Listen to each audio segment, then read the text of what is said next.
The core objective of the industry has remained unchanged for almost a century: to provide audiences with a constantly excellent big screen experience. That said, the cinema business has had to constantly reinvent itself to ensure it continues to offer the best possible experience to customers at an affordable price, in addition to bringing a diverse range of content to screens. Cinemas have had to consider their food and drink and other hospitality offers, as well as the comfort of their cinemas, ticket prices and promotions, and providing for a range of customer needs. All this falls within the overall aim of making a trip to the cinema as enjoyable as possible, one that will make the audience members want to return again and again. The most recent change to the industry, the transition to digital cinema technology, was one of the most fundamental shifts in the history of the sector, and has allowed the traditional cinema offer to expand to give audiences an even greater choice. Larger circuit companies who own and operate a large number of the sites across the UK, as well as small operators who may have had a handful of sites or sometimes just one.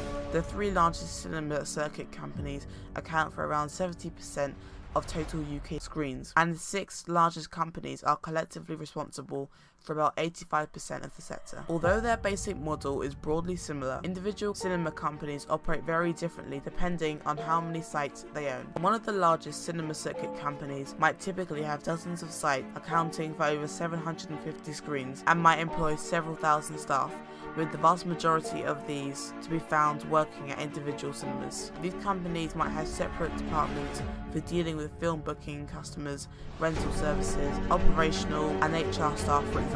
In contrast, a small operator with just one site may have just one manager who deals with all of the above, as well as maybe some general site staff. Company wants to get each of the films that it has rights to sell in front of the biggest possible audiences. Many distributors not only manage the theatrical cinema releases, but also distribute films on other platforms such as DVD, Blu-ray, video on demand, and free TV. Cinema operators and film distributors both work together to encourage audiences to see films at the cinema. Both sides want to maximise box office takings, so getting the right programme of film screenings on at each cinema often involves a complex process of analysis and negotiation. Cinema exhibitors and film distributors negotiate terms, i.e. how much each cinema will pay the distributor in rental for the film it shows.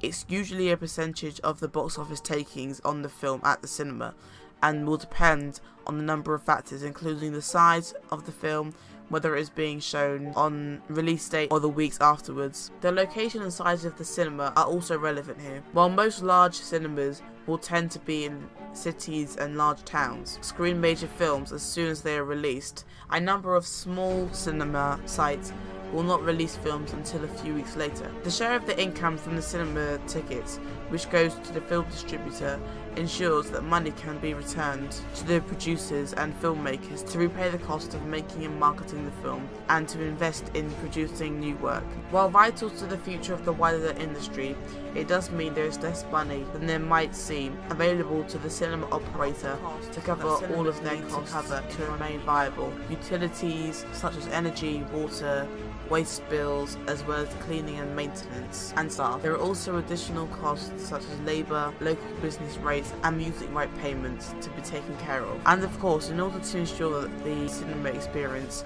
remains the gold standard, cinemas are required to invest significant sums on an increasing basis in upgrades to seating and new technologies. A way of example, over the last 5 years, the six largest cinema companies estimate they've invested over 400 million in sustaining and growing the country's cinema infrastructure, a period which has seen 40 new cinemas open across the country. As I explained before, each cinema only retains a portion of the ticket price, so it has to rely on food and drink sales as well as on-screen advertising before the movie to remain viable.